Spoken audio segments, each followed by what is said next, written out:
توجہ کرو باسی پڑھنا ہے رب العالمین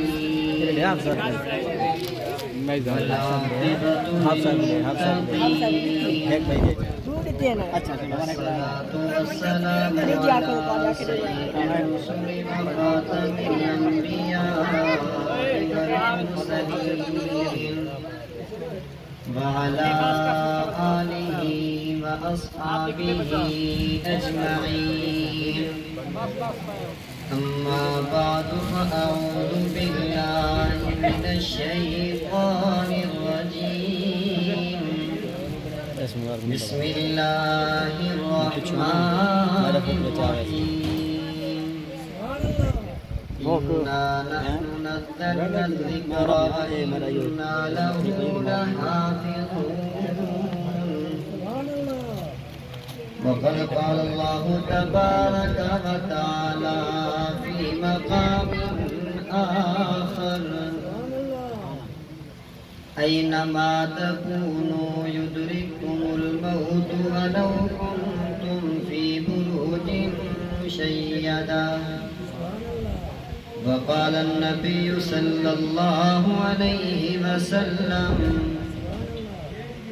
القرآن حجة لك أو عليك وقال النبي صلى الله عليه وسلم خيركم من تعلم القرآن وعلمه أو كما قال عليه الصلاة والسلام کیوں نہ ہو ممتاز اسلام دنیا بھر کے دینوں میں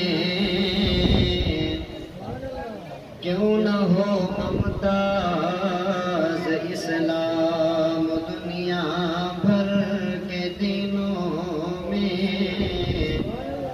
وہاں مذہب کتابوں میں یہاں قرآن سینوں میں سامان تجارت میرا ایمان نہیں ہے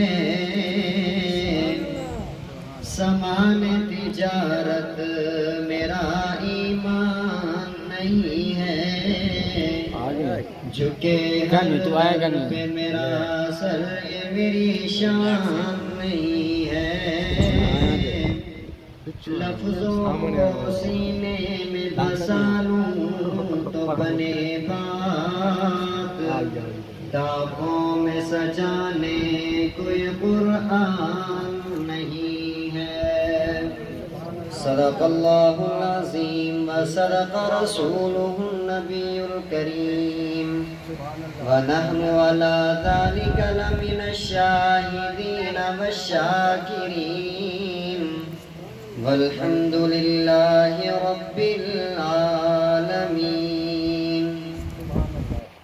بس میرے بھائی دوست بزرگوں سب ساتھی ذوق و شوق کے ساتھ محبت کے ساتھ نماز والا جوش تلاوت اللہم صلی علی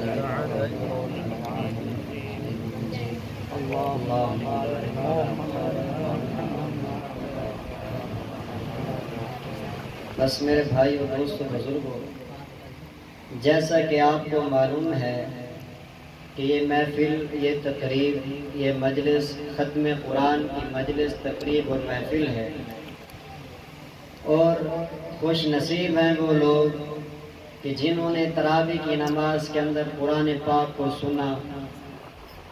میرے بھائی و دوستو قرآن مجید واحد کتاب ہے کہ نبی علیہ السلام کا یہ واحد معجزہ ہے کہ آج 14 صدیاں گزر جانے کے بعد جیسے رب العالمین نے محمد عربی صلی اللہ علیہ وسلم کے قلب اطہر پہ نازل کیا تھا ویسے من نوعاً آج محفوظ ہے۔ اور آپ نے دیکھا کہ ہم نے آپ کو قرآن پاک سنایا، اگر زبر زیر یا کوئی حرف غلط پڑھا جاتا تو فوراً سامنے پیچھے پکار اٹھتا کہ یہ لفظ غلط ہے، اس کو صحیح طرح کر کے پڑھو، یہ قرآن کی شان ہے۔ تو میرے بھائیو دوستو، اگر اسی قرآن کے ساتھ ہمارا تعلق اور ہمارا رابطہ جڑ جائے تو دنیا میں بھی آپ کامیاب ہو جائیں گے اور آخرت میں بھی کامیاب ہو جائیں گے۔ تو میرے بھائیو دوستو، اللہ تبارک و تعالی نے ایسی عظیم الشان کتاب ہمیں عطا کی ہے۔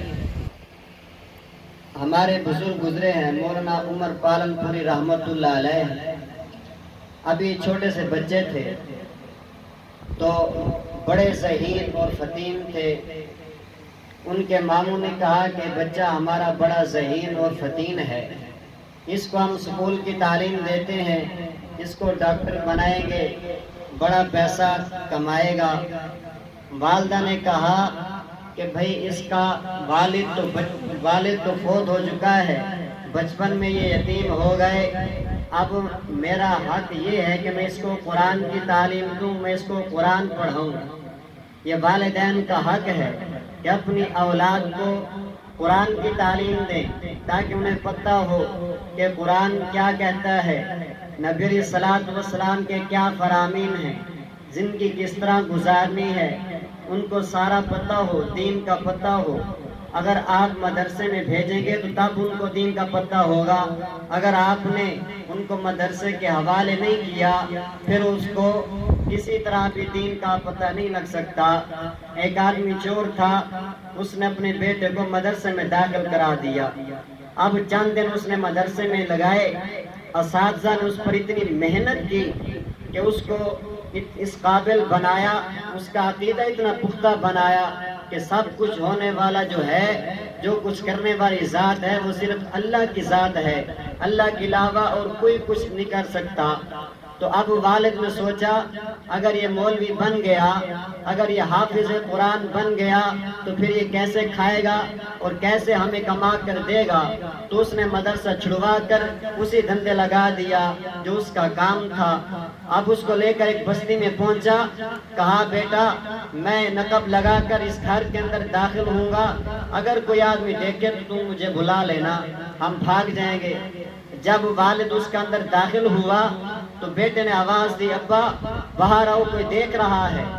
تو اب وہ جب باہر آیا تو دیکھا بیٹا کھڑا تھا، دونوں بھاگے اور آگے جا کر پیچھے دیکھا تو کوئی آدمی نہیں تھا۔ بیٹے سے پوچھتا ہے کون دیکھنے والا تھا؟ یقین مانیے جو بیٹے نے جواب دیا والد کے دل کی دنیا بدل گئی۔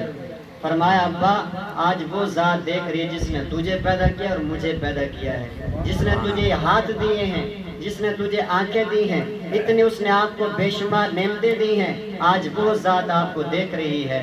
تو اس نے کہا آج تک مجھے کس نے نہیں بتایا کہ اللہ دیکھ رہا ہے۔ تو یہ مدرسے کی صحبت کا اثر تھا۔ تو بالآخر مولانا عمر پالن پوری رحمت اللہ علیہ کو اسکول پڑھانا چاہتے تھے، والدہ کی خواہش تھی کہ حافظ قرآن بنوں، عالم دین بنوں۔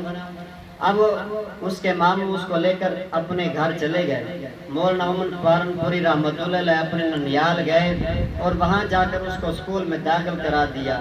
جب والدہ کو پتہ چلا کہ عمر تو اسکول میں پڑھ رہا ہے، اب وہ گئی اپنے بچے کو اسکول سے لیا اور اپنے بھائی کے پاس آئی، آ کر کہا کہ یہ میرا بیٹا ہے، میرا اس پر حق ہے، اس کو میں قرآن کی تعلیم دوں، اگر تو ناراض ہوتا ہے تا ٹھیک ہے، اگر خوش ہے تب بھی ٹھیک ہے، میں نے اس کو قرآن پڑھانا ہے، عالم دین بنانا ہے، اس کے بعد جو فنون پڑھانے ہیں آپ پڑھاتے رہنا، پہلے اس کو میں قرآن پڑھاؤں گی۔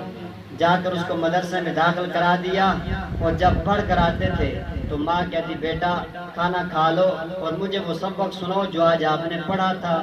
تو مولانا عمر پالن پوری رحمت اللہ علیہ سبق سنایا کرتے تھے۔ کہتے ہیں ایک دن میں گھر آیا تو میں نے اپنے والدہ کی آنکھوں میں آنسو دیکھے اور مجھے محسوس ایسے ہوا کہ میرے والد کی آج یاد آ رہی ہے۔ تو حضرت عمر پالن پوری رحمت اللہ علیہ کی والدہ کہتی ہیں بیٹا آج کھانا بعد میں کھائیں گے، پہلے تو مجھے قرآن سنا جو آج تُو نے پڑھا ہے، جو تُو نے آج سبق پڑھا ہے آج وہ سنا، کھانا بعد میں کھائیں گے۔ مولانا عمر پالن پوری رحمت اللہ علیہ نے سبق سنایا۔ والدہ نے جملہ کہا کہ بیٹا آج تو ایک سنانے والا ہے، میں ایک سننے والی ہوں، اگر تو نے قرآن کے ساتھ تعلق جوڑا، قرآن کے ساتھ وابستہ رہا، قرآن کے ساتھ تعلق جوڑے رکھا تو میرے بیٹا یہ میری بات سن لے، ایک ایسا وقت آئے گا کہ آج تو ایک سنانے والا ہے، میں ایک سننے والی ہوں، ایسا وقت آئے گا تو ایک سنانے والا ہوگا، لاکھوں کا مجمع سننے والا ہوگا۔ مولانا عمر پالن پوری رحمت اللہ علیہ کہتے ہیں میں قرآن کے ساتھ جڑا رہا، اپنا تعلق قائم کیا، ایسا وقت اللہ نے دکھایا، ریون کے مجمع میں بیان کر رہے تھے، لاکھوں کا مجمع سن رہا تھا۔ میرے بھائیو دوستو، یہ خلاصہ تقریر کا ہے کہ اپنے اولاد کو قرآن کا حافظ بناؤ، ان کو دین کی تعلیم دو، تو پھر دیکھنا ان کی زندگیوں میں کیسے نگاہ آتا ہے۔ دعا ہے کہ اللہ تبارک و تعالی جو کو سنایا اس پر ہم سب کو عمل کرنے کی توفیق عطا فرمائے۔ وما علینا الا البلاغ۔ دعا کر انہوں نے بسم اللہ الرحمن الرحیم الحمدللہ رب العالمین والمتقین اللہم صلی علی سیدنا مولانا محمد النبی الأمی وعلی آلہ وصحبہ تسلیما استغفر اللہ الذی لا الہ الا هو الحی القیوم ربنا آتنا فی الدنیا حسنہ وفی الآخرۃ حسنہ وقنا عذاب النار وادخلنا الجنة مع الأبرار یا عزیز یا غفار یا رب العالمین آمین۔ یا اللہ، یا رحمان، یا رحیم، یا کریم، مہربان اللہ مہربانی فرما، فضل فرما، کرم فرما۔ یا اللہ سلطین اپنی میں لکھنائی نصیب فرما۔ یا اللہ اس حال صاحب نے قرآن سنایا، ان بھائی نے قرآن سنا، اے اللہ نے کبھی کو تئی تمام فرما دے، ایک اپنی بار کا قبول فرما۔ اے اللہ ہمیشہ واسطے میں قرآن میں رشتہ فرما۔ اے اللہ کہ ایسا عمل نہ کرے جنہیں تو ناراض ہو، اے اللہ ہر نیک عمل کا توفیق عطا فرما۔ اے اللہ ہر بے حائی خواہشی وجہ سے بچا، اے اللہ ہر گناہ کی نفرت نصیب فرما، اے اللہ ہر نیک ذوق شوق نصیب فرما، اے اللہ تمام بیماروں کو شفائے کاملہ عاجلہ نصیب فرما۔ اے اللہ جو بے اولاد ہیں لیکن اولاد نصیب فرما۔ اے اللہ جنہاں کی اولاد ہے نیک بنا دے، اے اللہ جنہاں کے پتر ہیں نیک پتر عطا فرما، اے اللہ جنہاں دنیا کے اندر دنیا عطا فرما۔ یا اللہ سب قرض بیمار کی نجات نصیب فرما، حرمین شریف کی باہر زیارت نصیب فرما۔ اے اللہ سب ملک پاکستان کی حفاظت فرما، حرمین شریف کی حفاظت فرما، تمام دینی مدارس مساجد علماء حق کی حفاظت فرما۔ اے اللہ تمام مجاہدین اسلام کی حفاظت فرما۔ اے اللہ دین کے شعبے میں جسمات رکھتے ہیں، اے اللہ سب کی نصرت امداد فرما۔ اے اللہ میرے سامنے جنہات کھڑائی بیٹھے ہیں، اے اللہ سے عادی مجرم ہے، گناہ گار ہیں، اے اللہ سے دین کو دین نہیں سمجھا، اے اللہ نماز کو نماز کو پڑھنا نہیں کہا، اے اللہ سب کو اپنی رحمت وسیلہ معاف فرما۔ اے اللہ سے صغیرہ کبیرہ گناہ معاف فرما، اے اللہ سے جہنم کو بچا، اے اللہ جنت اعلی مقام نصیب فرما۔ اے اللہ نبی سے امت کو مکمل ہدایت کاملہ نصیب فرما۔ اے اللہ نبی سے پوری امت کو خیر و عافیت نصیب فرما۔ یا اللہ نبی سے پوری امت کو خیر و عافیت نصیب فرما۔ اے اللہ نبی سے پوری امت کو ہر پریشانی کو بچا، اے اللہ اپنا بنا اپنے کاموں میں لگا۔ یا اللہ سب اپنے گھر کی کار زیارت کرنے کی توفیق عطا فرما۔ یا اللہ سب رزق حلال وافر زندگی نصیب فرما۔ اے اللہ رزق حرام کو بچا۔ اے اللہ ساری جتنی ضروریات ہیں تیرے سامنے ہر کو لے تو جان ہے، اے اللہ میں شان ضروریات و خزانے غیر کی پورا فرما۔ اے اللہ تمام مشکلات کو شان فرما۔ یا اللہ اپنی تمام مخلوقات میں شر کی بچا، آسمانی زمینی آفات کی بچا۔